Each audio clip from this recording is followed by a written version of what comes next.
한국어 단어 조성 원리를 통한 한글 문해력 강좌 한자 공부의 왕도 41번째 시간 시작하도록 하겠습니다.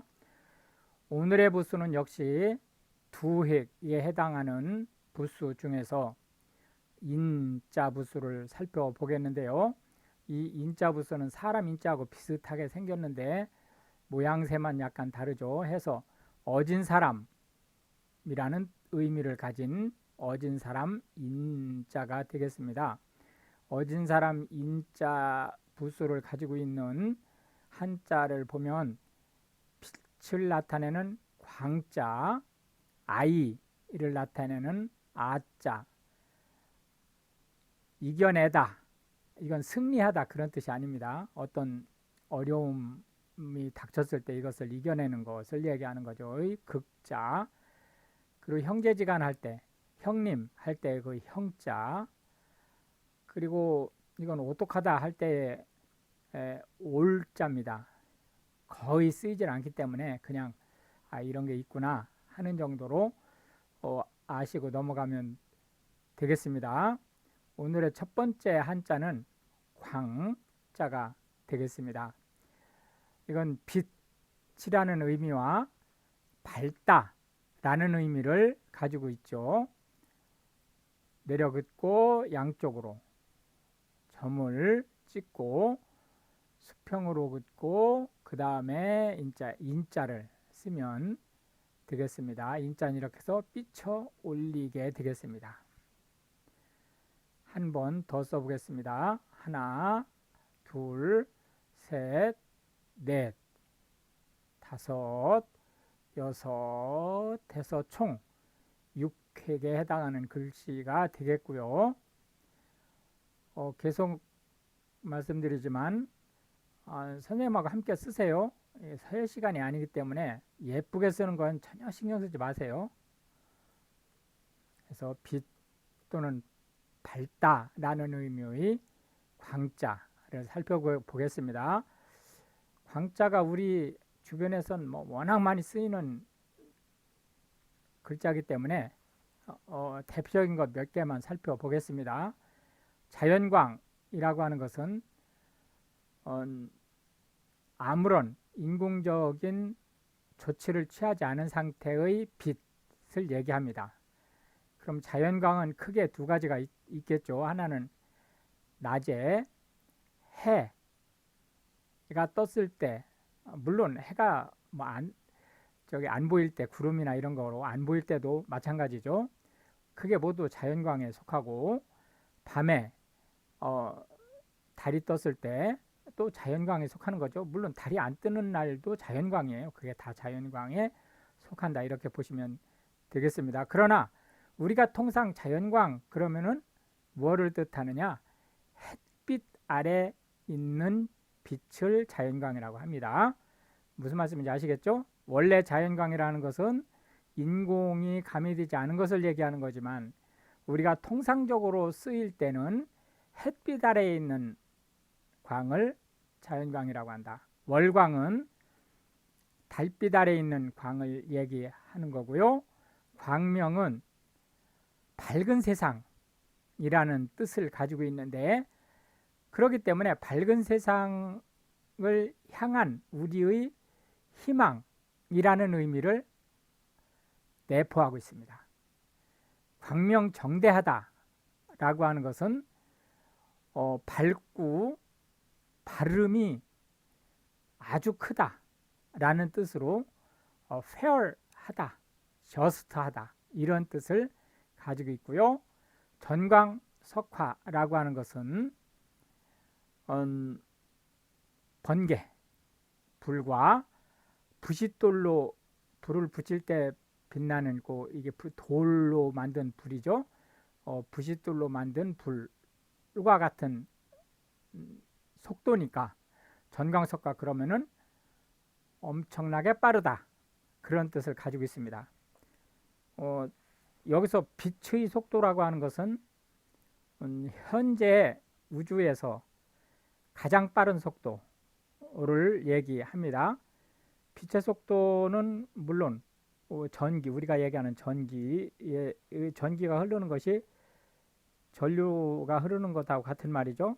전류가 흐르는 것은 전하가 흐르는 반대쪽으로 전류가 흐르죠. 그래서 전하의 움직임과 전류는 빛의 속도로 움직이게 되고요. 그렇기 때문에 실제 우리 신체 내에서 신경 전달이 두 가지로 되죠. 하나는 화학적 방법이 있고 하나는 물리적 방법이 있죠. 뉴런 내에서는 물리적 방법을 쓰고 뉴런과 뉴런 사이에서는 화학적 방법을 쓰는데, 화학적 방법은 조금 얘기가 다르지만 물리적 방법에 의한, 즉 뉴런 내에서의 신경 전달의 속도는 빛의 속도에 버금가는 거죠. 광속이 바로 빛의 속도다, 이렇게 보시면 되겠고요. 광속은 통상 좀 알기 쉽게 얘기하면 초당 똑딱 하는 사이에 지구를 7바퀴 반을 돈다는 속도예요. 그러니까 한 30만 킬로미터 정도의 속도로 움직인다고 보시면 되겠습니다. 야광이라는 것은 밤에 빛나는 빛이라는 의미를 가지고 있어요. 그렇지만 그런 의미는 지금 거의 안 쓰고, 밤에 스스로 빛나는 것을 야광이라고 합니다. 그래서 우리가 여기서 지금 글로우라고 표현이 되어 있는데, 이거는 대단히 번역이 잘 된 거죠. 그런데 스스로 빛나는 것이 두 가지가 있습니다. 하나는 글자 그대로 어둠 속에 있으면 빛이 나는 게 있어요. 그런 반면에 어둠 속에서 누군가의 빛이 비치면 그 빛을 반사해서 빛이 나는 게 있죠. 이게 모두 야광이다, 이렇게 보시면 되겠고, 차광이라고 하는 것은 빛을 차단하다는 뜻이에요. 그래서 차광막 그러면은 빛을 차단하기 위한 커튼을 얘기한다. 그러면 통상 우리가 그 극장이라든지 이런 데서 치는 커튼, 또는 전시회 등화관제를 위해서 사용하는 커튼, 그 다음에 이제 아침잠을 편안히 자기 위해서 이중으로 치는 커튼, 이런 것을 모두 차광막이라고 얘기를 할 수 있겠고, 후광이라고 하는 것은 원래 후광은 우리가 그 성화를 보면 예수님의 그 머리 뒷부분으로 동그란 빛이 있죠. 그리고 불상들도 보면 물론 탱화에서도 나오지만 불상에서도 부처님 그 뒷편으로 물론 약간의 이제 거리를 띄어서 그 뒤에다가 동그랗게 또 상을 하나를 만들죠. 이런 것을 우리가 후광이라고 얘기하는 거예요. 그러니까 종교에서 나온 거죠, 원래는. 근데 이게 지금 현재 한국 사이에서는 백그라운드라는 의미로 쓰이고 있고, 상대적으로 조금 안 좋은 의미로 쓰이고 있는 거예요. 이제 그렇게 보시면 되겠고, 투광이라고 하는 것은 이게 투가 통과하다라는 뜻입니다. 그래서 빛이 통과되는 것을 얘기합니다. 예를 들어서 유리창이라든지 이런 것은 투광률이 높은 거죠. 종이는 투광률이 높지 않은 거죠. 시멘트라든지 이런 거는 투광률이 없는 거죠. 이제 이렇게 보시면 되겠고요. 두 번째 한자, 오늘의 두 번째 한자는 설자가 되겠는데요. 눈이란 뜻입니다. 그래서 조금 두꺼운 것으로 먼저 해줘. 눈이라는 것이 이 위에 이게 비를 나타내는 우자입니다. 이렇게 비를 나타내는 우자를 위에다가 써주고요. 그 다음에 밑에 언뜻 볼 때 우리나라 티귿을 거꾸로 놓은 것 같은 그런 모양새가 설자가 되겠습니다. 이게 눈 오는 것 같은 느낌 안 나나요? 예, 어쨌든 이게 눈을 나타내는 설자다. 하나, 둘, 셋. 자, 보세요. 원래는 이게 이렇게 여기 짧아요. 짧고 이 밑에가 약간은 긴 구조인데, 실제로 우리가 손으로 쓸 때는 이렇게 안 쓰고 이거를 길게 씁니다. 이제 한번 보시죠. 어떻게 쓰느냐면 이렇게 쓰고 이렇게 내려 긋어요. 그냥 이렇게 길게 내려 긋습니다. 그리고 삐치질 않죠. 그리고 이 안에다가 이렇게 두 개의 점을 찍는 거예요. 그리고는 마무리를 밑에서 따로 하는 거죠. 이렇게 씁니다. 그러니까 원래는 이게 짧은 거예요. 이렇게 원래는 짧은 건데 그렇게 안 하고 그냥 이렇게 길게 해서 가두어 놓는 것처럼 이렇게 쓴다. 손으로 쓸 때는 그렇게 보시면 되겠습니다. 백설 그러면 눈이 하얀색이죠. 그래서 글자 그대로 백설이에요. 하얀 눈이란 뜻입니다. 그러니까 실제 눈을 뜻하는 거죠. 백설공주라는 아동 소설이 있죠. 근데 물론 이제 외국에서 들어온 거지만 그때의 그 백설도 이 백설을 쓰는 겁니다. 설악산은 눈 온 풍경이 유명한 산이에요. 우리나라 최초의 국립공원. 우리나라 국립공원은 산과 바다로 국립공원이 조성돼 있죠. 제일 먼저 지정된 국립공원이 설악산이다. 이렇게 보시면 되겠고, 설욕. 눈설자에 설욕이라는 것이 들어가 있어요. 그러니까 눈으로 목욕을 하다는 뜻이에요. 눈으로 목욕을 하다라는 의미로 목욕 재개를 해서 몸을 하얗게 씻었다라는 뜻이에요. 원래 뜻은. 그런데 이게 어떤 의미로 쓰이냐면 나한테 어떤 치욕을 준 것을 되갚았다. 치욕을 준 어떤 일을 되갚았다라는 의미로 보복하고는 조금 다릅니다. 예를 들어서 보복은 상대방이 뭔가 잘못을 한 거예요. 근데 이 설욕은 잘못을 한 건 아니고 예를 들어서 운동 경기라든지 이런 데서 진 것도 패배잖아요. 그 패배의 서름을 설욕했다. 이런 의미로 쓰는 거기 때문에 보복하고는 조금 색깔이 다른 거예요. 설상가상이라고 하는 것은 눈 온 날 서리까지 내렸다라는 의미예요. 그러니까 일이 아주 월스하게 됐다라는 뜻이죠.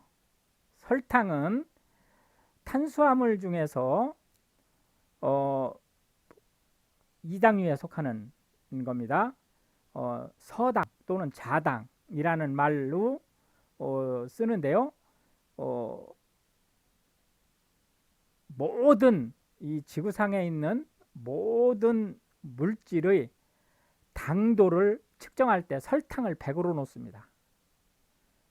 그래서 설탕을 100으로 놓고 설탕 100보다 높으면 설탕보다 다른 거, 100보다 낮으면 설탕보다 덜 다른 거, 이렇게 얘기를 하는 거예요. 설탕은 그 화학 구조에 따라서 단맛이 왔다 갔다 하질 않습니다. 그래서 설탕을 단맛의 기준점으로 잡는다. 형설지공이라고 하는 것은 이 형은 우리가 반딧불이라고 하는 벌레, 곤충을 얘기하는 거고 요 설은 눈을 얘기하는 거예요. 너무 가난해서 밤에 뭐 촛불은 얘기할 것도 없고 촛불은 아주 고급이었던 불이죠. 그 우리가 석유 중에서 집에서 쓰는 석유를 등유라고 합니다. 그 등유를 살 돈 또는 기름, 우리가 먹는 기름이죠. 그 기름을 이 불꽃으로 썼죠. 근데 그 기름을 살 돈이 없어서 밤에 반딧불이가 내는 빛과 겨울에 눈에 비치는 달빛을 통해서 공부를 하여서 공을 이루었다라는 의미예요. 그래서 대단히 어려운 형국을 잘 이겨내서 궁극적으로 성공을 거두었다라는 의미입니다. 강설은 눈이 내린다 그런 뜻이에요. 여기 강자가 내리다는 뜻이에요. 물론 항복하다 할 때는 항으로 읽습니다만은 이렇게 강설할 때는 강자로 읽어서 내린다. 강우 그러면 비가 내리는 거고, 강설 그러면은 눈이 내리는 거죠. 강상 그러면은 상이 서리를 뜻하는 거죠. 서리가 내린다 그런 뜻이에요. 폭설은 눈이 내렸는데 너무 많이 내린 거예요. 이거 막 폭력적으로 내린 거예요. 제설은 내린 눈을 치우다, 청소하다는 뜻이에요. 서설은 눈이 내리는데 특정한 날 밤에 특히 이제 눈이 내리면 대단히 좋은 의미로 해석을 했습니다.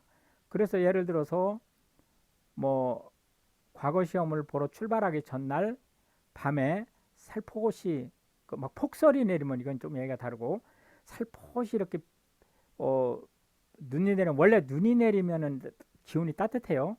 그러니까 이제 아주 좋은 징조다라는 의미로 받아들여서 서설, 이게 서광이 비치다 그런 의미의 서자입니다.